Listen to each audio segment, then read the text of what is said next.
တင်တွေးကြည့်ဘူးလားအကယ်၍မြေပြင်ကိုဆက်တိုက်တူးသွားမယ်ဆိုရင်နောက်ဆုံးမှာကဘာကြီးကိုဖောက်ထွက်ပြီးအခြားတစ်ဖက်ကိုရောက်သွားနိုင်မလားဆိုတာကိုလေဒါကကြည့်ရတာခက်ခဲပုံရပေမဲ့တကယ်တော့ဒါကလုံးဝမဖြစ်နိုင်တဲ့အရာပါလို့လဲဆိုတော့တင်နဲ့မီတာအနည်းငယ်ထိတူးတဲ့အခါမြေကြီးကရွှေ့ဖို့တော်တော်ခက်ခဲသွားပါပြီဒီအချိန်မှာတင်ကထူထဲတဲ့ကြောက်လွှာတွေနဲ့တွေ့ရမှာဖြစ်ပြီးတာမန်ကော်ပြားတွေနဲ့တော့လုံးဝတူးလို့မရနိုင်ပါဘူးတင်ကစက်ပစ္စည်းတွေသုံးပြီးကြောက်လွှာတွေကိုဖောက်နိုင်ခဲ့ရင်နောက်မှ10 မိုင်ကျော်ထိတူးနိုင်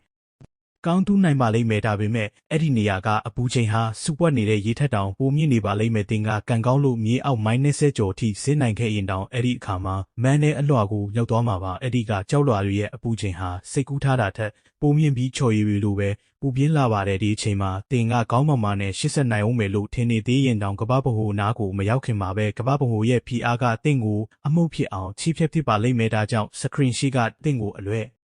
တကူမစူးစမ်းကြည့်ဖို့အကြံပြုချင်ပါတယ်အကယ်၍ကဘာကြီးကိုတကယ်တူးဖောက်နိုင်တယ်လို့ပဲထားပါတော့ပြီးတော့တင်ကမတော်တဆအထဲကိုပြုတ်ကျသွားခဲ့မယ်ဆိုရင်ဘာတွေဖြစ်လာမလဲပထမဆုံးအနေနဲ့ပေါင်ရှီရကြော်လေးတဲ့တင်ဟာကဘာဗဟိုစီကိုအရှိန်နဲ့ကျဆင်းသွားပါလိမ့်မယ်တင်ကကဘာဗဟိုကိုဖျက်သွားတဲ့အခါမှာတော့ကဘာဆွေးငင်အားကတင့်ခန္ဓာကိုကျဆင်းမှုနှုန်းကိုစတင်နှိကွေးစေပါလိမ့်မယ်ဘာလို့လဲဆိုတော့သူကတင့်ကိုနောက်ပြန်ဆွဲနေလို့ပါတင်ဟာ